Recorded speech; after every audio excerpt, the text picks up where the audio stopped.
We try to bring you high-quality educational and informational content every single day. Why do you think the price is having such an anemic time? The news story of the hour. Jump onto the chart. Is this the beginning of a massive financial unraveling? We got to add a little addendum to the show map today.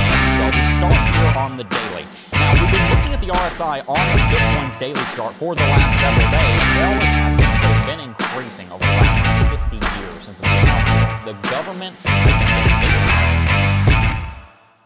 Hey guys, what's going on? Jeb here, and welcome back to Coffee and Crypto Live. This is your week daily morning show where we bring you the latest and everything Bitcoin and cryptocurrency. And in today's episode, we are going to be talking about the explosive rally that has occurred on Bitcoin over the last week or so that I've been gone.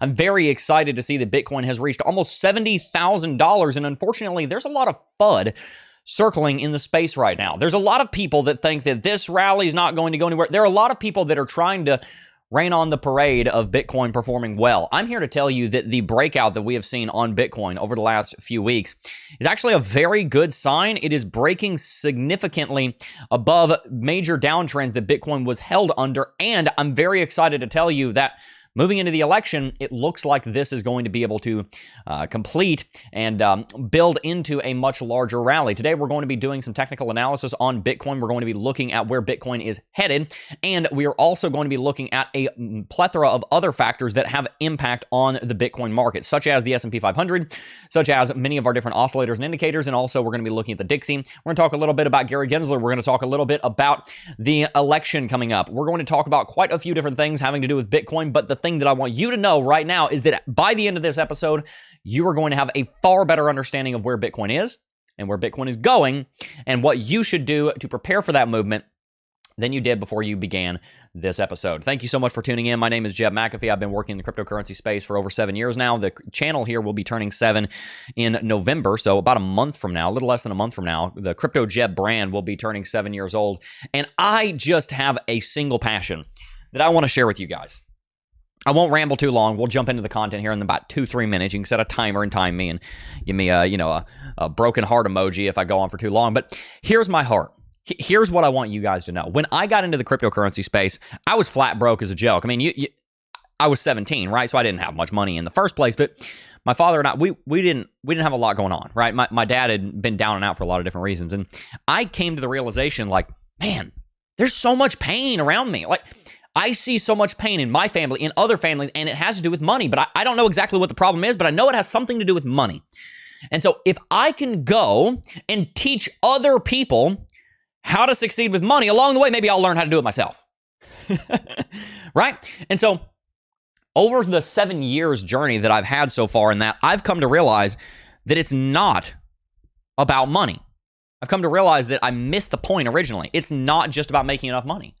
It's not just about having a $20,000, $30,000 a month income. You know, within 2 years of me starting the channel, I had made $500,000 from the sale of CT2A, from sponsors, from ad revenue, from all this stuff. I didn't make a penny for 8 months, but made over $500,000 in the first 2 years. We made well over $5 million by now. And I came to realize that it's not about the amount of money you make. It's about the character that manages and creates the money. The Bible says wealth gained by vanity will soon be diminished. And so my point here is that I see so many people. I've seen it in my own life. I've seen it in the life of people around me personally, and I've seen it in a lot of you guys' lives. Your money's jacked up, and you might think that's the problem. You might think, oh, I'm broke. If I had money, everything would be perfect. No, it won't be. Because wealth gained by vanity will soon be diminished. I can drop $1 million in your lap, but if you don't have the character to maintain it, if you don't have the character or the knowledge or the wisdom or the expertise to properly invest it, manage it, pay off debt, get the right assets around you, then the amount of money that I give you is not going to do anything. Think about the NFL. How many people make $50 million in the NFL? Fast forward 7 years, they're broke. Like they're dead broke, like on the streets kind of broke. What my goal here is to teach you how to be sovereign over your wealth.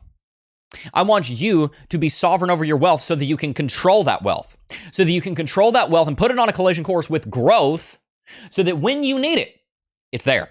I'm very, very thankful for all the work that I have done to put our family's finances in such good position. If you hadn't noticed, I've been out like half of the last 2.5 months since our son was born because we've been in and out of the hospital. If you guys don't know, we were in the hospital for 6 days just recently, and it looks like we're probably about to have to go back. A lot of information there that we'll talk about in another time because we're talking about crypto right now, but I'm very thankful for all the work that I did and my wife did. You know, all credit to her as well. She's just as much a part of this as I am, that we did to put our finances in a position where when I need to take a step back for sometimes months, that's obviously going to have impacts on the business, but we can afford it. And I can put her first, as I've always wanted to. That is what I want you guys to have. I want you to have that ability. And I'm here to tell you one last thing before we get into the content. You can. You can. You can put your foot down and you say, my will be done on my life. What do I mean by that? Say, I will that we're going to have money. When a crisis comes, we're going to have an emergency fund. I will that we're going to be out of debt. I will that we're going to be the ones controlling this thing rather than it controlling us, because I am tired of being a slave. There's a lot more to life than just worrying about finances. You can put your foot down and say, enough's enough. I'm going to change this now. And when you do that, when you put that out there, the devil himself and his demons are going to say, oh, really? And they're going to send all kinds of hell to make it as hard on you as they possibly can, because the enemy wants you in bondage. But you can do it. By the grace of God, you can do it. You can break free from the chains that are holding you down financially right now. And a lot of them are right here in the heart. We're going to talk about how to grow through all of that, but we're also going to mainly be talking about crypto today. If you want to hear more on that topic, make sure to hit that like button, subscribe to the channel, and stay tuned for more content, guys, because I do think we're getting close to a diagnosis and to treatment for my wife. She's going to start feeling a lot better. When she does feel a lot better, I'll be able to come back full-time here to work, after making sure she's set up and is good and everything. And then we're going to be growing a lot. We got a lot of things that we're going to be doing when we are able to actually, focus on this. We've got a lot that we're going to be doing. So stay tuned, hit the like button, hit the subscribe button. It'll change your life. And appreciate all of you being here. Fox P2's in chat, said, how's the family? We'll talk more about that here in a little bit.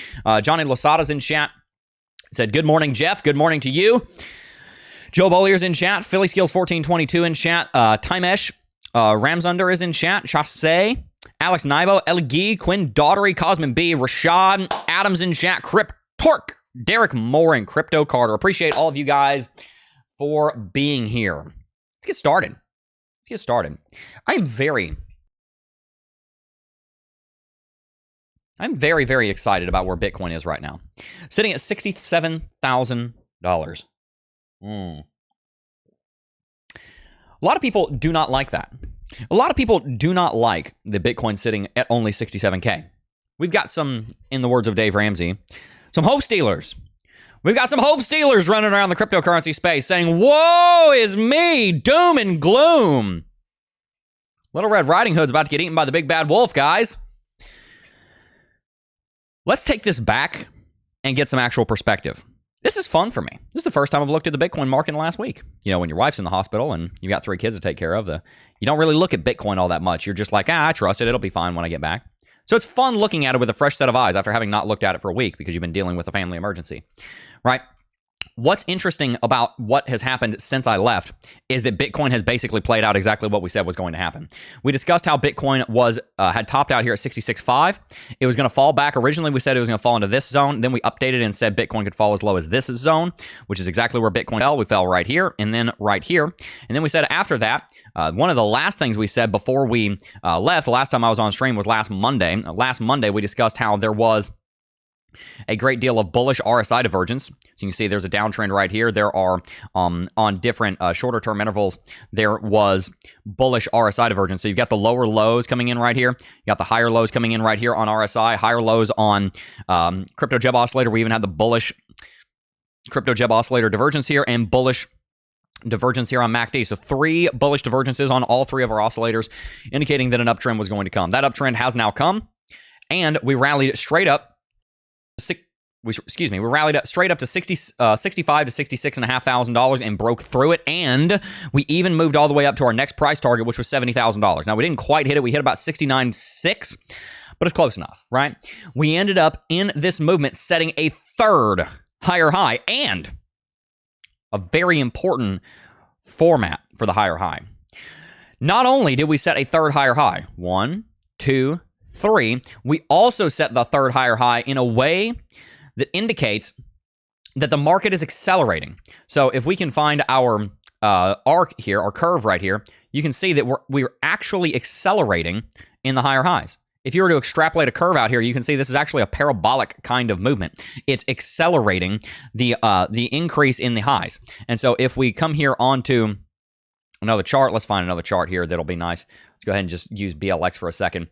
What we got is we have this inclination of uptrend right here, and then we have this inclination, this degree of uptrend, right? Hopefully you can see that. We have a let's use like a graphing kind of situation here. Over 33 days, Bitcoin increases in value by $1,400. Here, over 24 days, Bitcoin increases in value by $3,000. So we're seeing a rate of change almost 4 times the rate of change here, right? Because you're seeing almost double the growth in about half the time, maybe about 3 times as fast. If you were to actually run the numbers, people can throw that into a fraction calculator and give me the numbers on that. But I would reckon it's about 3 times faster. That is very good news. And likewise, we're seeing a very similar thing happen here on the lows. We've got a rate of change here that is accelerating, right? From this point in time, August the 5th, here to September the 6th, we saw a $3,100 increase in the low over 32 days. Over here, we see an increase of $6,500 in 34 days. That's about double. So in the same amount of time, we increased the low by about $3,000. Then in the same amount of time, we increased it by over $6,000.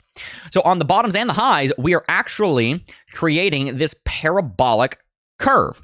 It's not a very steep parabolic curve, but it does end up becoming a parabola if you extrapolate it far enough into the future.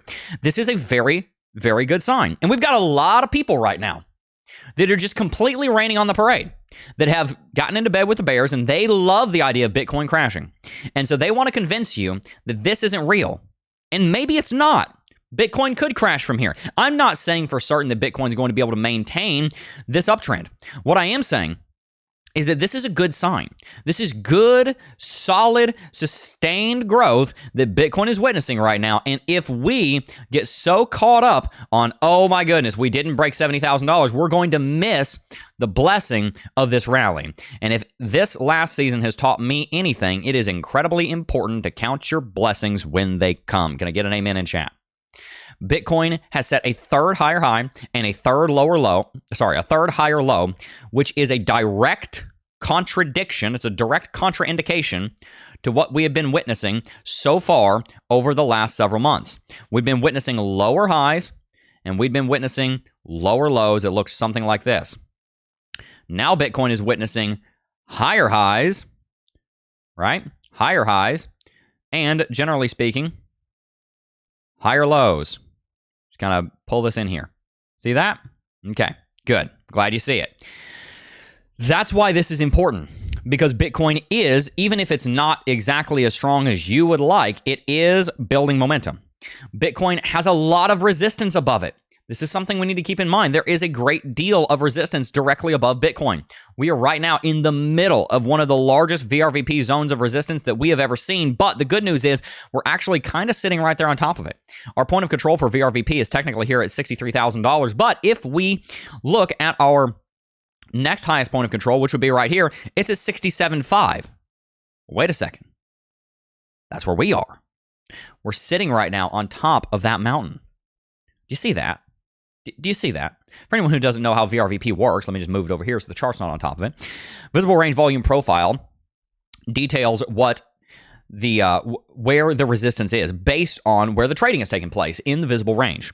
So the visible range means whatever's on screen, right? So the visible range volume profile shows us where the amount of volume, it gives us a profile of where the trading volume has taken place in the visible range. Hence the name, right? And so we see that the most trading in the visible range is taking place here at 63,000, which creates this almost mountaintop effect. If you were to fall down to that, then you're going to be running up into resistance. It's almost like rolling a ball uphill. You're having to put effort into getting towards that. If you sit on top of the hill, then you're in a decision point. You're probably going to fall one of either way because it's an unstable place to be. And if you do fall down this side of the mountain, then you probably roll all the way down to the valley, right? Flip it on its side, it's like a mountain. The market moves very similarly to the way a ball would on top of a mountain peak. Right now, we've got 2 peaks here. We've got one at $63,000, and we've also got one at 67.5. Well, that's where we're sitting right now. So Bitcoin is, on the one hand, sitting above the local resistance that we set here on the 28th of September, 2024, which is good because that means we are back testing former resistance, which is characteristic of a new uptrend. So that's phenomenal. But we're also sitting on top of a mountain peak and coming at it from the north side. Let's call up north, down south, right? We're coming at it from the north side, which means that we're rolling the ball up the mountain here which generally would make it more likely the ball is going to roll down the mountain that way. In this case, north, and the translation being to the upside, right? So this is a very good sign that Bitcoin is sitting right here. You may have heard, and you may be thinking to yourself, oh, but Jeb, Bitcoin only rallied about $3,000 higher than the previous local high, and we're topping out right here under $70,000, which is what we did in July. Yes, but we've had 3 higher highs moving into this, whereas in this case, we had 5. This was our 5th lower high. This is good news. Are we out of the woods yet? Are we going into a parabolic breakout yet? No. Do we need to give this a few more weeks to see what plays out? Of course. Should we be just assuming that Bitcoin's about to rocket to $100,000 by the end of the year? No. But is this a good sign that increased amounts of uptrend is coming? Yes, absolutely. And so we're very, very excited about where the market is right now. But it's not just Bitcoin that is giving us reason to, it's not just Bitcoin that's giving us reason to believe that it's going to be able to go into an uptrend. I also want to look at a few other metrics. The first one being the S&P 500. If you guys didn't already know, the SPY has been in a major breakout. We broke above all-time high at 565 points here on the S&P SPDR ETF Trust. We broke above 565. We are now 20 points above that. We've rallied 4% in a month. If you're not investing into your retirement accounts and you're only investing into Bitcoin, I'm going to make a very controversial statement. You're making a mistake. Wait a minute, Jeb, you think I ought to put money in my 401k and take the match? Yes, double your money right away. What, you think I ought to put money into my Roth IRA and have all my growth be tax-free? Yes, I do think that. Wait, Jeb, you think I should take a lower risk but also lower reward but more steady, almost basically guaranteed over the past 100 years method of wealth generation in my 401k Roth IRA? Yes, do that. If you're not buying the S&P 500 and you're buying Bitcoin, you skipped a step in the FinSolve way. You might be following your plan. You ain't following mine. Invest in the S&P 500 as part of step 7 in the FinSolve way. Step 7, 8, and 9. Those are our wealth building steps. We've got 3 triads in the wealth build in the financial sovereignty way. Step 1, repent and be wise. Step 2, slash and burn. Step 3, build a budget. That is the first war. That's the war on chaos. That's our first triad. Our second triad is the war on debt. It's $2,500 starter emergency fund. Pay off debt, smallest to largest. Fully funded emergency fund. That's our second triad. It's a war on debt. And then our third triad is intentional investment, which is step 7, 8, and 9. Invest 15% of your household income into retirement accounts, 401k, then Roth IRA. After that, put some money into paying off your house early. After that, put money into extra investments, such as college funds, such as long-term Bitcoin acquisition. By the way, I have no problem with you putting maybe 2 to 5% of your retirement portfolio into Bitcoin. Just make sure the majority of it is in the United States stock market. Capiche? Cool. We can talk about that more in other content, because that's not what we're here for. We're here for crypto. Anyway, the reason I bring up the stock market is, 1, because I want you to be investing in it, but 2, it is breaking bullish, and it's probably not going to slow down or stop anytime soon. People have been very much doom and gloom on the S&P 500 for a long time. It's got a very good track record. So does the Dow Jones. If you had invested in the United States stock market, I saw something the other day that said if you had invested, this is pretty funny, if you had invested $114 in the United States stock market when Warren Buffett began investing, you would currently have $400,000. $114 turns into $400,000 since he began investing, because the guy's older than the dirt he sleeps on, right? If you had begun investing in the United States stock market in the late 1800s, when the United States stock market began, then you would be dead, right? So it doesn't make a difference. But the point is, if you invest and hold for long enough in the United States stock market, it'll make you extremely wealthy. People know that, and so they don't invest in Bitcoin. They invest in the stock market, unless the stock market is doing well, in which case they turn around and invest in Bitcoin, because they know that they're going to do well in the stock market, but they don't know that in Bitcoin, because Bitcoin, even though it's doing very well, has less than a 15-year track record. The United States stock market has a 150-year track record. Lower risk means that it's a risk-off market, which means that people buy the United States S&P 500 before they buy Bitcoin. If the S&P is doing well, then they will diversify out into risk-on assets, one of which they would consider to be Bitcoin. What does all that matter? When the S&P 500 is doing well, then people will invest in other assets, like Bitcoin. So with the S&P 500 performing very well, that leads bullishness into Bitcoin, which is what we are seeing right now. There's a great correlation between Bitcoin and the U.S. stock market, because when you invest in Bitcoin, you typically are doing so after you've invested in the United States stock market, which is the appropriate order. I know that is very unpopular in crypto, but that's okay. I'm in a countercultural space. I'll go ahead and be countercultural myself, especially when I know that it's going to help you. That being said, I love Bitcoin and I want you to hold Bitcoin. I want you to acquire a bunch of it. I just want you to do it in the right order in a way that's not going to screw you in the long run. Okay, cool. So what else do we want to talk about here? Well, there are a few fundamental factors that we need to discuss here before we start bringing on callers. Yeah, we're going to be doing that. The first one is Gary Gensler's days are numbered. If you didn't already know, Gary Gensler is one of, if not the most influential regulators in the entire world when it comes to the cryptocurrency space. And as we all know, he has been very much anti-Bitcoin and cryptocurrency. These are the twilight hours of his reign. Generally, according to tradition, what happens is that when a new president comes in, not even just a new president, even if it's the incumbent, when the president gets inaugurated, the SEC chair steps down. And that would be very much advantageous for Gary Gensler to do, because if Donald Trump wins, he's going to be, how would I say, had 8 years to practice this, fired, right? So it'd be in his best interest to walk away, not with a pink slip, but with a deuces, right? So Gary Gensler is not going to be in office anymore. I'm quite confident that Trump's going to win at this point, and even if he doesn't, he's probably still going to step down, even if Kamala, people make so many jokes about her name, Kamala, even if Kamala gets elected, right? Just about anybody that would be appropriate for the position would be more bullish for Bitcoin.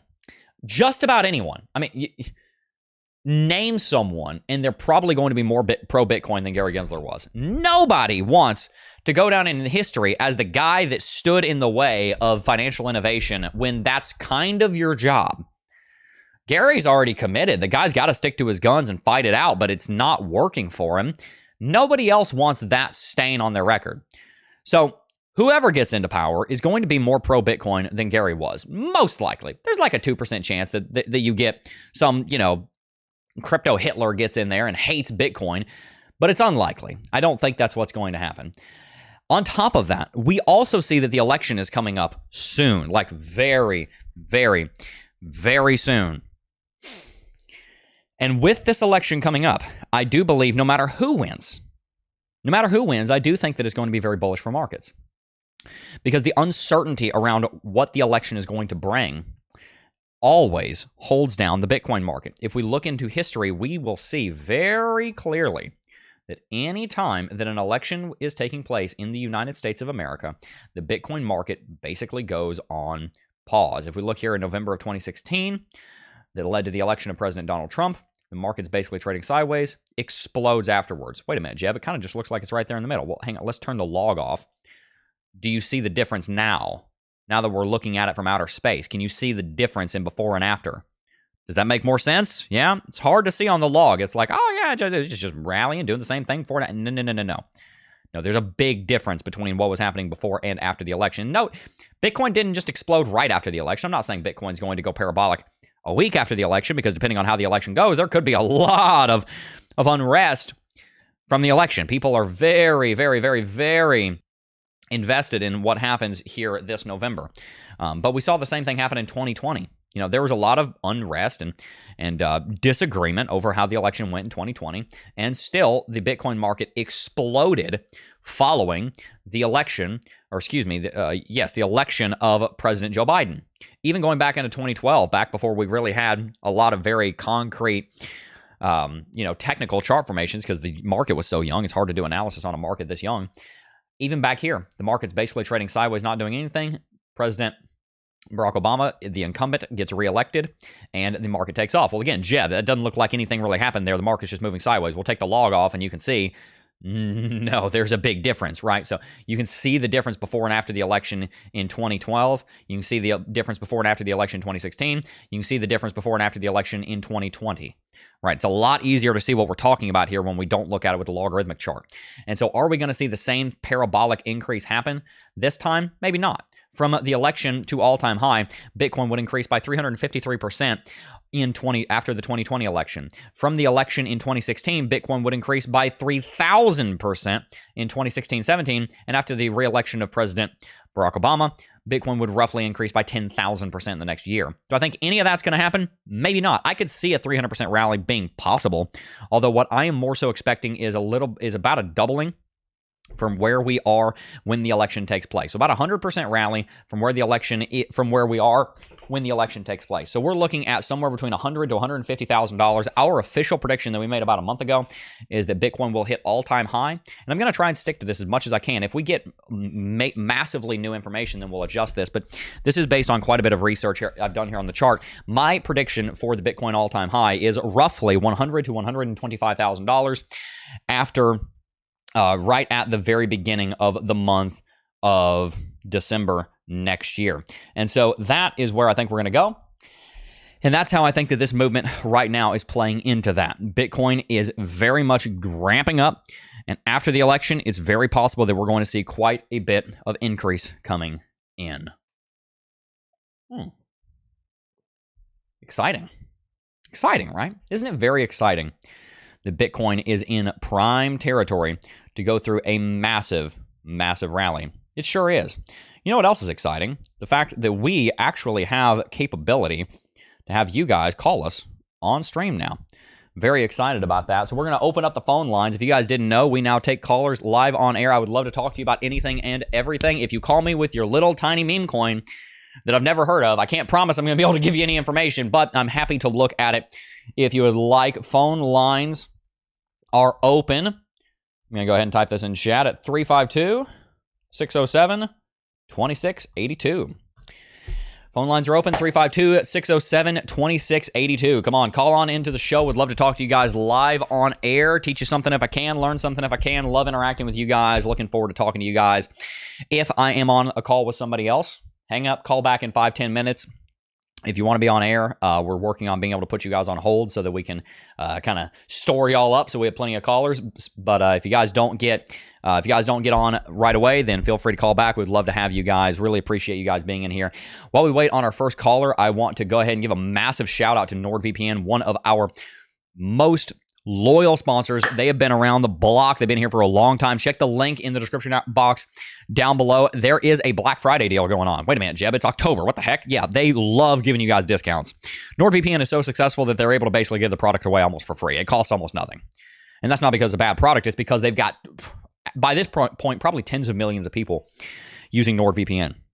It might as well come it might as well come on the computer from the factory, guys. It's that well adopted. It's everywhere. Sign up for NordVPN. Links in the description box down below. Is the official VPN of the CryptoJeb YouTube channel. Stay financially sovereign over your finances today by making sure that you are not about to get hacked and have thieves break in and steal from you, because that would not be very conducive to building wealth. I'm going to read a little bit of chat here while we wait to see if anybody wants to give a call in.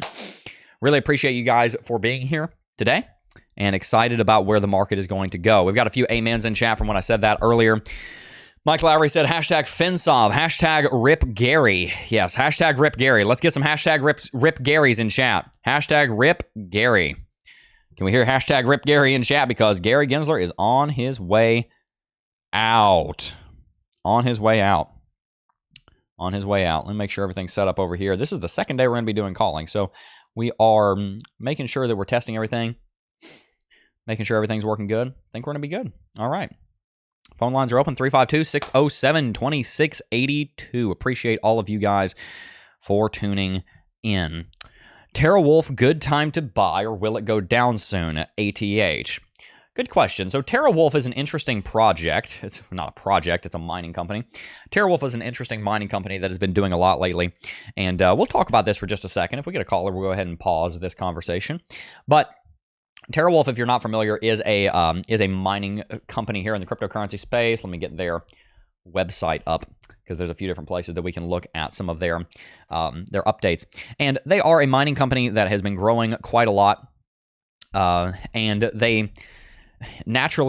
had to adjust quite a bit to the halving, right? Everybody got hit really, really hard from the halving event because, revenue decreased by almost 50%. But TeraWolf seems to be doing quite well. You can see over here in I believe it's on the investors tab. They've got some earnings releases that have come out. The most recent one here was Q2. So we can kind of look at this here in HTML. And you can see that their revenue is growing, right? This is the 3 months ended Q2 2024, 3 months ended Q2 2023. Their revenue has roughly doubled, almost tripled, right? Not necessarily, not quite tripled, but about 1.3x. Big growth. Gross profit margin has gone down slightly, but there's definitely a lot of growth going on here. The amount of Bitcoin self-mined actually went down, funnily enough, but the value of that Bitcoin went up naturally. So they ended up generating quite a bit more revenue from that. So this is a company that obviously they've got a lot of their information out here. I'm not going to go into a bunch of detail on it, but what we are seeing here is that they're seeing a lot of growth and they are doing well. And so my concern with Wolf is not one that the company's not doing well. I think the company is doing a great job. My concern is the chart, right? In the run up to into 2021, they exploded in value, absolutely exploded. TeraWolf did not start out as a mining company. They started out as another kind of technology company. So their chart goes back here into the mid 90s, right? So they've kind of shifted completely into mining, and so far it has not done a lot of favors for their stock price. That being said, I do think that there's a good chance that they will be able to recuperate that and move into profitability, continued profitability as time comes. But looks like we got a caller. Let's go ahead and bring them on. Welcome to the show. How can we help? Hey, Jeb. Honored to speak with you. It truly is. Good to speak with you. Is it Mike? Yes, sir. Welcome to the show, Mike. How can I help? Thank you. All right. So I don't know how much detail I should get into, but I'm 53. Wife stays at home. I've been saving for, since I was a fetus, it seems like. That said, I've accumulated through my Roth, through iTrust, about 19 Bitcoin. Mm-hmm. So I don't want to be greedy when the exit strategy comes, because we can't predict the future, and so part of me I want to be retired in at least 3 or 4 years. Mm-hmm. And my job is fine. I'm not worried about losing anything there. But I thought about just knocking out half of it if and when it goes to 135 to 150, and that would put us closer to where we go, and I would be obviously in the positive. Mm-hmm. Just not sure. I don't want to be greedy, because I lost a lot on Celsius. Mm-hmm. I lost 5 Bitcoin on Celsius. Ooh. And I don't want to go through any of that. Yeah, exactly. Mm. And I worked for my money. Nobody gave it to me. I worked many years for this, but I don't want to. Yeah, thank you. I appreciate it. And the house is paid off. Wow. So 2 kids in college, but we have a 529 we set up 15 years ago. Good. So we got a little bit of money in it still, not a lot, but that's okay. I've got a good cash reserve if we need it. So sorry for the long-windedness, but I just want to put a little bit of paint on the canvas for you. Sure. Yeah. To rephrase the question, should you take 50% of it, 50% of it out at the top? Is that the question? Yeah, I guess so. I mean, I just want to find a smart, reasonable way without being greedy, because I know I won't hit the top, but I don't want to be stuck at the bottom. Yeah, right. No, I think that's totally fine. I would definitely. There's on the one hand, we have to kind of balance. What is your philosophy? Like, do you want to hold this Bitcoin? Do you want to leave it to your kids? How much of it do you want to hold into the long run? Because it's naturally going to get harder and harder to acquire Bitcoin. So you have to factor in, what do I want to do with the Bitcoin with the financial goals? The first thing I would ask is, why do you... I want to keep at least 4 Bitcoin, at least 4 for longevity. Great. Okay. And so the next question I would have is, what is the purpose? I'm not saying it's a bad idea, but what's the purpose of selling the Bitcoin? What are you going to do with the cash? Partly fear, but I'd probably put it back in my, perhaps my Motley Fool. Okay. I've had that wealth management for a while. They've done very well for me. So I already have that's where it would probably go. Okay. And I've been very pleased with them. Okay. So you would take it out of Bitcoin and put it into something, quote unquote, less volatile, like the United States stock market or something. Yes. Great. I think you should do it. I think that's great. I think you absolutely ought to do it. The question then becomes, how do you do it, right? Yeah. Yeah. So what I typically recommend people to do that are going to sell the top of a cycle is that they should pick the price that they think the market's going to go to. So do your own analysis. I personally think it's going to go to somewhere between 100 and 150, although I could be wrong on that, which is why we teach this model. And what you want to do is you want to kind of run it back from there, and then do an inverse dollar cost average strategy, where instead of buying every month, right, we have our system for acquiring Bitcoin. We have step 1 and step 2. Step 1 is every interval, I or we will invest X into Y on Z, right? You reverse that, and you say every interval, I or we will divest X into Y, into Y on Z, right? And so then we say, all right, here's where the top is. This is where we want to be divesting the highest percentage of the allocation that we're going to be selling. So you need to decide, I've got 19 Bitcoin. I'm going to sell half of it, right? Which I've got no problem with that at all. That'll be a little over $1 million, but probably put that into lower risk, longer term growth. You've done it, right? Where did you acquire this Bitcoin, real quick? Side note. What price?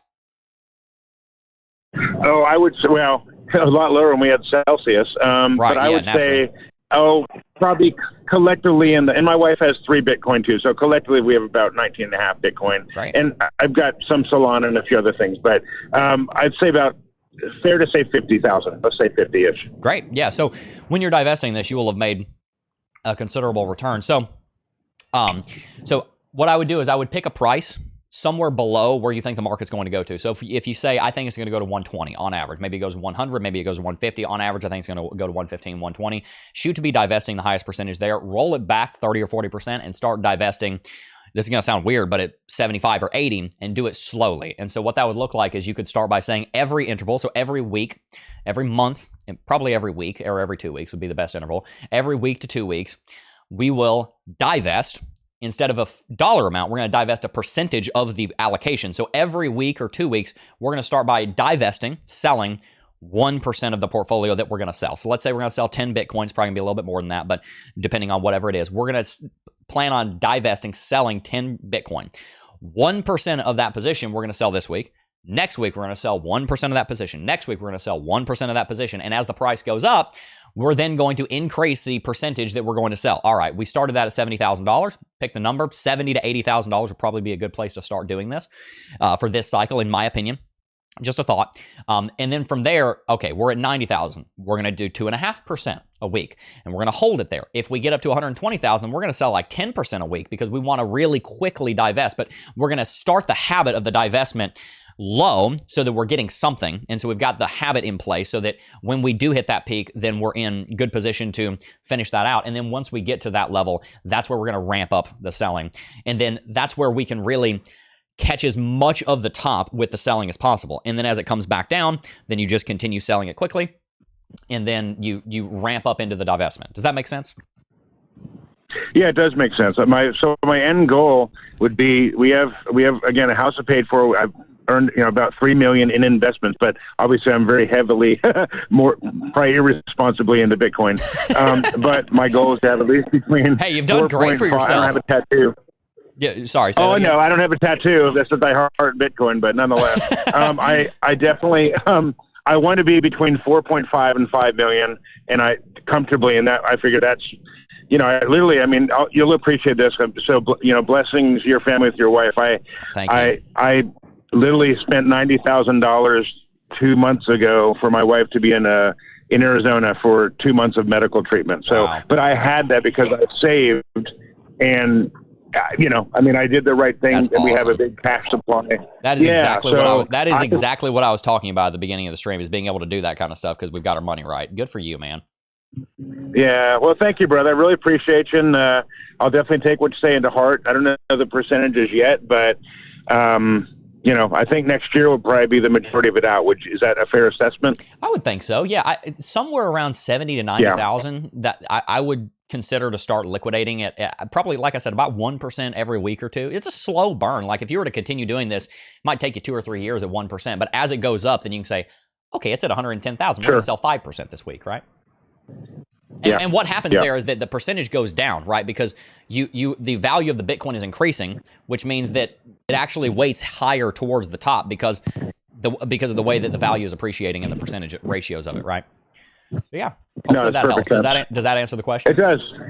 Yeah, you did. Thank you. Appreciate you. Absolutely. God bless you, Mike, and thank you for calling, man. Thank you, sir. Have a good one. You too. God bless. Bye-bye. Great call from Mike. Really appreciate him calling in. That was an excellent question. What an excellent question. I love that. I love it when people have worked their tails off. And because they've done that, they're in a position to take good care of their family. That's exactly what I was talking about. Guy's worth $3 million, got 19 Bitcoin, And because he's worked hard, you know he's a hardworking guy. You know he didn't just get that from day trading Bitcoin. No offense to that, but he worked his tail off to have that kind of investment, that kind of position. And when his wife needed to be in another state for 2 months, and he had to pay that in cash, I assume because insurance wouldn't cover it out of state, he's able to do that. That's amazing. That is exactly what we're here for. Big congratulations. Lots of respect to Mike. Good job to you, man. Really, really excited for what you got going on. All right. We probably have time for one more call. If anybody wants to call in, the number is 352-607-2682. That's 352-607-2682. Appreciate all of you guys for tuning in. Let's read a little bit of chat here, and we will keep it going. Crypto Carter said, mad respect, Mike. Manuel Solario said, congrats on all the Bitcoin, Mike. Heck yeah, 20 Bitcoin. What a great story. And he didn't acquire it really low, too. He said he acquired it at about $50,000. That's amazing. That's amazing. Okay. Gabby said, at Crypto Jeb, could you help me, please? I will if I can. What do you need help with? Is there a question that I can answer for you? Is there something we can do? Love it. Really, really, really excited about those kind of stories, guys. They make my heart feel good, because that's what we're here for. That's what we're here for, is that when you get your money right, it becomes a blessing to you and your family and everyone around you. And I do believe that Bitcoin is going to go up to about $100,000. Could go higher, could go lower. I mean, here's the thing. If let's say that we have to hold it for longer and we don't get an exit because we don't start, let's say it only goes to $80,000, we only sell a little bit of it. Okay, well, if you truly genuinely believe in Bitcoin as much as I do, or as much as you do, as much as Mike clearly does, right? He said he's got everything short of the Bitcoin tattoo. Then you believe that even if it doesn't hit that level in this bull market, it's going to eventually. And we know historically Bitcoin has outperformed everything. We also know that it's been much more risky than everything, much more volatile than everything. But what we do know is that Bitcoin is cutting edge technology that is going to perform, or at least we believe that it's going to perform very well in the future. So very excited about that. Let's see. Hi, Jeb. Any tips on when to sell? Yeah, so just roll the video back like 5 minutes, and we just talked about that. But yeah, the main thing is to figure out what is the doorway to the selling. Like, what level are you going to begin selling at? And then you ramp up the selling as you get higher, right? And so that would look like, to kind of explain what we were talking about here, that would explain, like, let's say we got to $80,000. We'll sell 1% between $80,000 and $90,000, 1% a week. Between $90,000 and $100,000, maybe we're going to sell 2% a week. This is what I teach in my financial coaching, by the way. These calls basically mimic my financial coaching calls. You can check that out down below. From $100,000 to $110,000, we might ramp it up to 4%, right? You just set the levels, and then you run it on autopilot. Above $110,000 to $125,000, maybe up here you're selling 5% a week. These are dummy numbers, but they're not bad. I think you would do pretty well. And as you pass through here, you sell 1% of the position. Okay, great. Sell 2%, 4%, 5%. And before you know, you've already sold a decent percentage of the portfolio before you get to 125,000, but you sold the portfolio and you made money, right? You didn't miss out. In case Bitcoin does stop here at $97,000 and you never get up here, then you actually did take some profits, which is something that happens, which is the antidote to something that happens quite a bit in Bitcoin, which is where people buy Bitcoin, they hold it for a long time, and then when they get to the top, they're waiting for the top to sell, and then they're selling on the downslope. No, that's a horrible idea. Increase your selling as you're going up the mountain, and then by the time you get to the top of the mountain, you're already in the habit of selling. Sell a bunch of it as you get higher, right?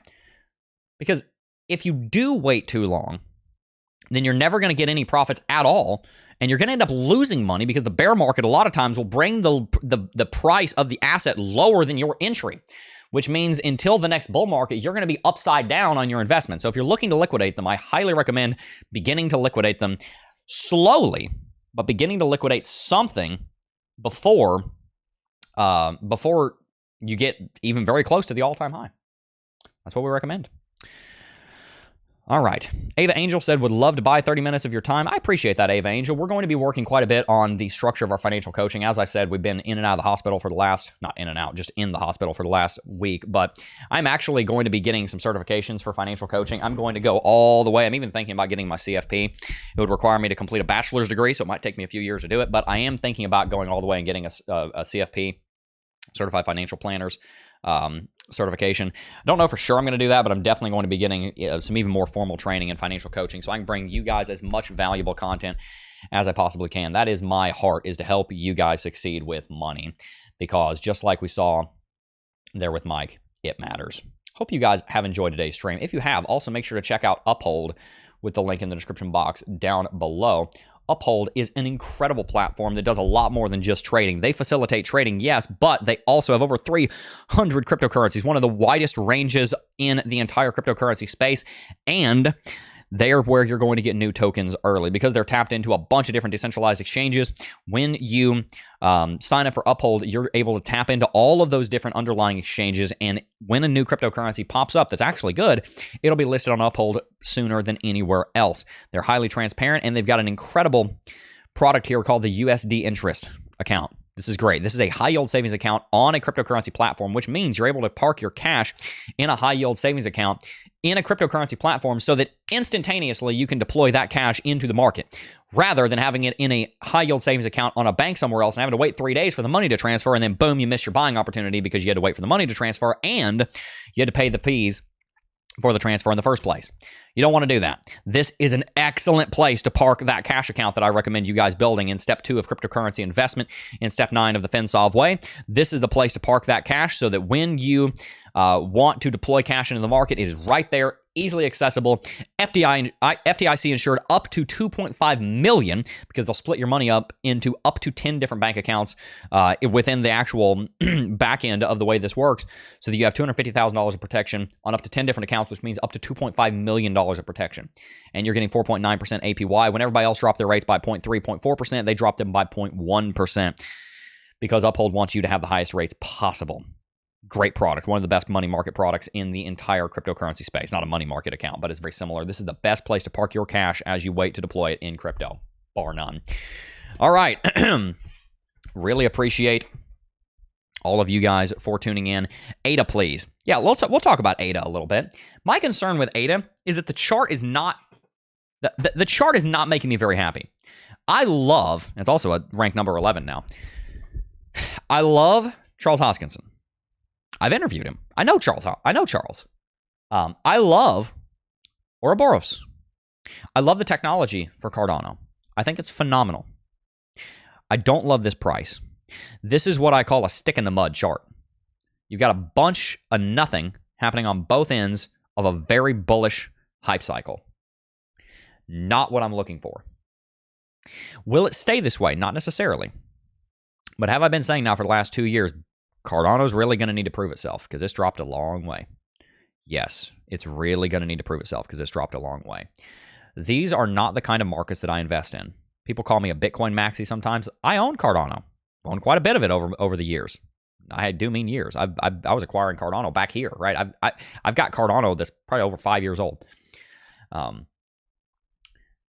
But I have to invest based on principles because those principles don't fail me. Those principles work. If you try and reinvent the wheel every time you build a car, well, guess what? You're not going to build very many cars, and the ones you do build aren't going to work very well. You've got to have a repeatable formula, right? Why is the Krusty Krab so successful in SpongeBob? Because of their formula, right? The formuoli. We've got to have the right formula. What is your formula? My formula is I invest in assets that I reasonably expect will be worth more in 5 to 7 years than they are now. The Bitcoin chart looks a lot like it is reasonably going to be worth more in 5 to 7 years than it is now because it's on this gigantic, decades-long parabolic growth curve. Ethereum, to a lesser degree, but still there, it's on this almost decade-long parabolic growth curve. We haven't quite hit all-time high, but we've gotten close. I don't think the bull market's over yet. You come over here and look at the SPY. It's on this decades stock market in general, on this almost centuries-long parabolic growth curve. I invest in assets that I reasonably expect will be worth more in 5 to 7 years than they are today. That is what I invest in. So am I investing in Cardano right now? Nope. Nope, I'm not.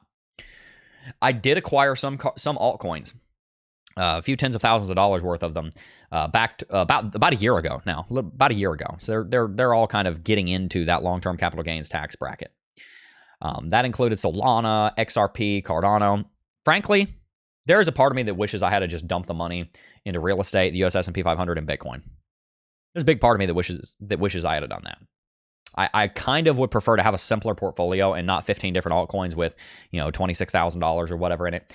There is a big part of me that wishes I had just done that, because I'm not interested in chasing every single little gainer altcoin.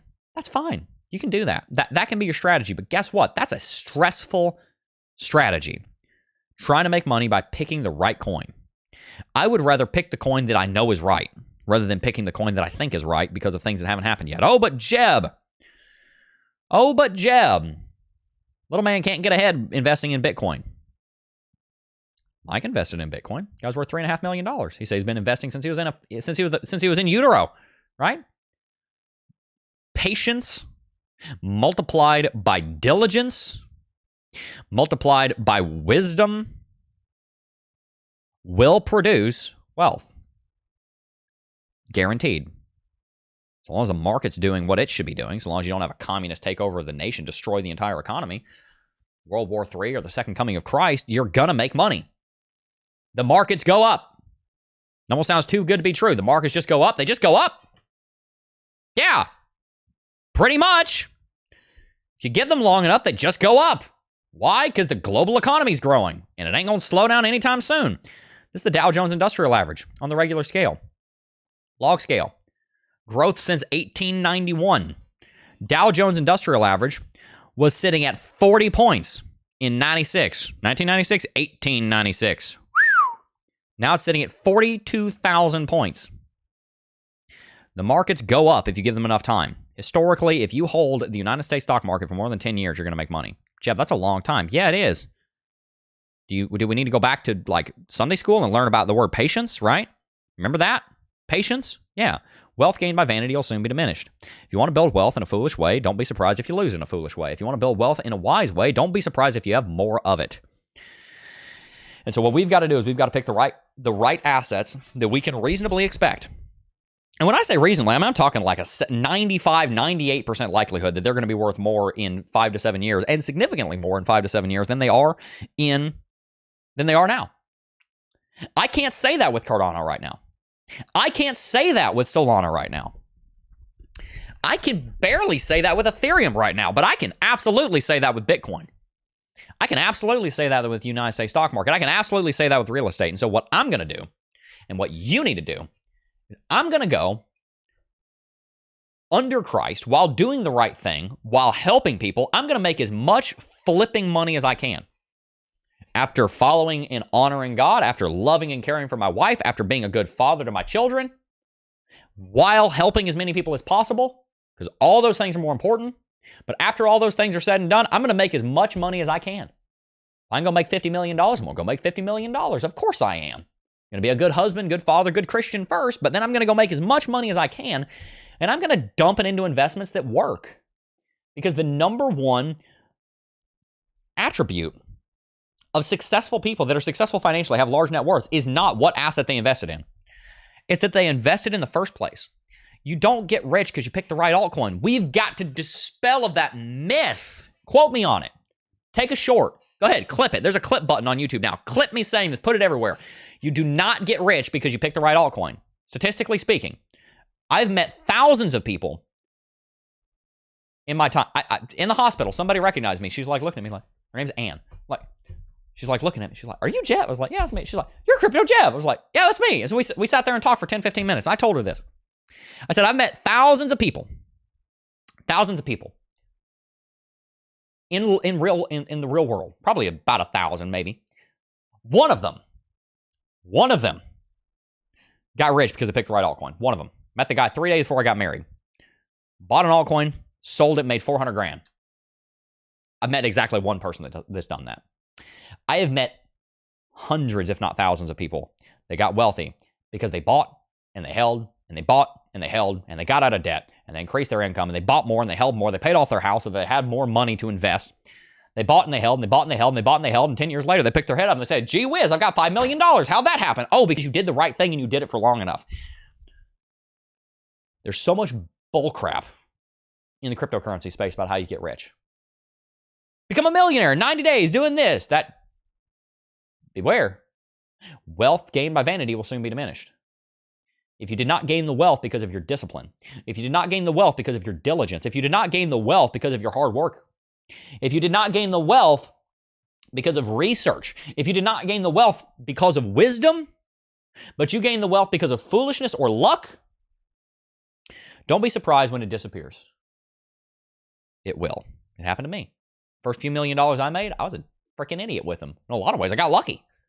Really did. I mean, I was extremely lucky. Had no idea what amount of character it took to maintain $1 million a year income. So I wasted a bunch of it. I was being a fool with it and went to everybody else except towards my financial house. I was a fool with it. Every dollar that came in, I mean, we'd have a $3,000 profit one month on $90,000 of revenue while running a freaking YouTube channel. I mean, come on. What kind of profit margin is that? And the first thing I think of is, who else can we hire? It's foolishness. Complete and totally foolish. Horrible, horrible, horrible way to use the money. Didn't need more staff. Could have run the company on 4 employees. I had 16 W-2 employees. I had 5 contractors working almost full time. I love every single one of those individuals. 75% of them should have been working somewhere else because the company straight up did not make a profit on their payroll. Some of the faces you guys saw, the fact is, it was not a wise use of the money. We should have been running a 70% profit margin, deploying as much of it as we possibly could into investments and have $15 million more right now. It was dumb. Wealth gained by vanity will soon be diminished. I gained the wealth by vanity. I managed it in a foolish way, and there it went. So we kind of started over. And we're doing really well now because I actually started doing it God's way, the wise way, the financially sovereign way. Now we're doing an extremely good job financially. Have been for the last few years. Very excited about it. Had to learn a lot of hard lessons. Please listen to me and don't do the same thing that I've done. Don't gain the wealth foolishly. Don't manage it foolishly. Don't gain wealth by vanity. You will be more successful if you do it the way that I'm teaching. So stay tuned. Very much appreciative for everybody that tuned in. Hope you have enjoyed today's stream. Make sure to hit that like button, subscribe to the channel if you have not already. And that is going to wrap it out for today's video. Little update on Sarah. Excuse me. We have most likely a diagnosis for her. Is probably, Sarah's my wife, for anybody who's new here. She's been dealing with some debilitating symptoms over the last 2.5 months since the birth of our child, our third kid.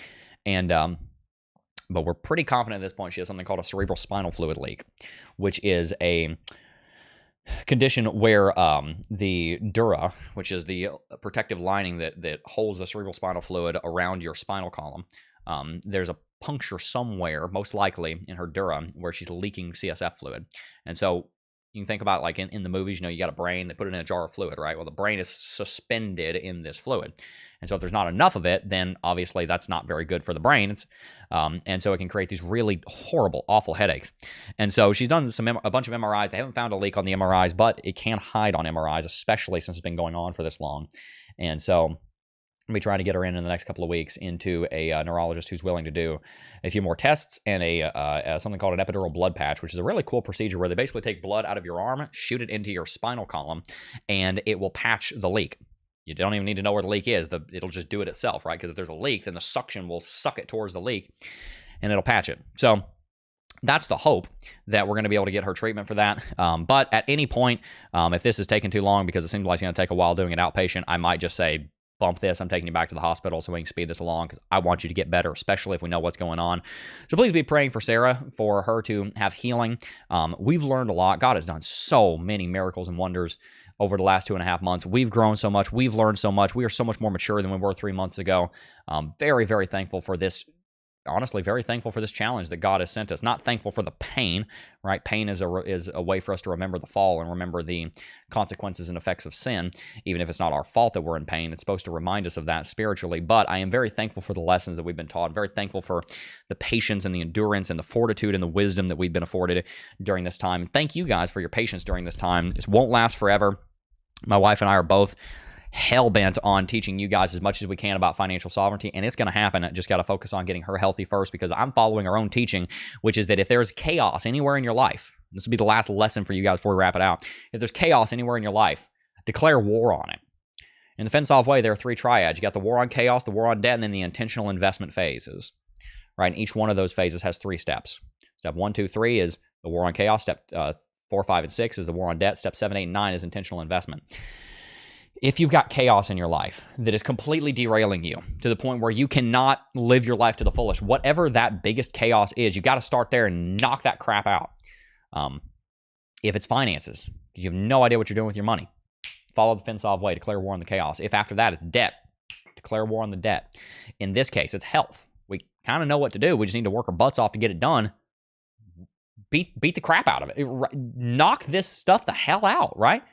Destroy this health crisis if you're able to. And so that's what we're doing. We're all hands on deck, all guns ablazing at this one issue, just laser focused intensity. We're going to knock this thing out, get her better, and the rest of our life will be like, all right, now we got my wife back. She's able to actually enjoy her life. Great. Now let's go on and let's grow our family. Let's grow this business that we're running here. And so that's the teaching I want to share with you guys. If you're lost and hopeless and don't know where to go and you need some direction, look around in your life and figure out what the biggest contributor to the chaos in your life is and beat the living crap out of it. I mean, just beat it to a pulp. Knock it out. Absolutely destroy it. If it's a health condition that you can fix, let's say you're massively overweight, you need to lose 200 pounds. Get to work. Get out there and start walking, man. Let's say you got too much debt. Beat the crap out of it. Let's say you don't have any budget. Declare war on debt. Declare war on chaos. Follow the FinSolve way. Let's say your relationship sucks. You need to get in marriage counseling. Let's say the biggest common denominator of all the chaos in your life is that you and your wife cannot get along. Get to marriage counseling. What is it? What is the biggest thing that is hindering the growth and the success and the prosperity and the love and the peace and the joy of your family? Attack it like the plague. Attack it like the plague. Laser focus on it. Put everything else on the back burner as much as you can. Make sure you're maintaining your base commitments, but as much as you can, laser focus on this one thing. Absolutely destroy it. And then be glad you did. Now you got that. Let's say you got 7 diseases in your body. What's the biggest one? Kill it. Do everything you can, and then whatever's left over, focus on the second and third. Absolutely destroy that thing. Laser focus. Laser focus. That's what we're doing right now. That's what I recommend you guys doing. And because we're doing that, instead of this dragging out for 2 years, we're going to try and get her better in the next month, right? And that's what I would highly encourage you guys to do. Financially, relationally, spiritually, whatever it is. And for any of you guys that are just feeling depressed, you feel lost, you feel lack of direction, I would challenge you that it is possible that that one thing that you need to laser focus on for a season is your relationship with Christ. It is possible that if you are not following him, you need to go and learn about him. You need to step foot in a church. You need to go talk to a pastor. You need to talk to someone and say, I need to learn more about Jesus. I need to learn more about who my Savior is. I need to give my life to him. If you have not done that, I will say that's a big crisis in your life you've got to work on. He loves you. He died for you, but he hates it that you haven't turned to him yet. Give him your life. He loves you, and he wants to save you. So if you haven't done that, consider doing that. Hope you guys have enjoyed today's stream. We're going to wrap it out. I'll see you guys tomorrow if we're here. Before I go, I do just first want to thank each and every single last one of you for watching, as always, and I will see you guys in the next video. Peace.